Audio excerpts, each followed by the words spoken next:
ఈరోజు మనం తెలుగులో మాట్లాడుకుందాం. కంఫర్ట్ జోన్ అంటే ఏంటి? నలుగురు ఏమంటారు, ఏమనుకుంటారు అనుకోవడం, బయట ప్రపంచం ఎక్స్ప్లోర్ చేయకపోవడం, నాలుగు గోడల మధ్య ఉండడం. అర్థం మనకు మనమే బంధించి పెట్టుకోవడం. ముందుగా ఏం పర్లేదు అనిపిస్తుంది, కొన్ని రోజులు బాగానే ఉంటుంది, కానీ ఒక సమయం వచ్చాక ఆలోచిస్తూ రిగ్రెట్ అవుతూ బాధపడటం. కంఫర్ట్ జోన్ అనేది ఇన్ఫ్లుయెన్స్ అవ్వడం వల్ల వస్తుంది.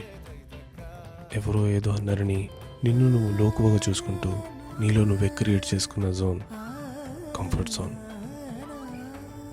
గుర్తుపెట్టుకో, ఆ జోన్లో ఎవరు వస్తారో రారో తెలియదు, కానీ అందరూ నిన్ను అందులో తోసేయడానికి మాత్రం చూస్తారు.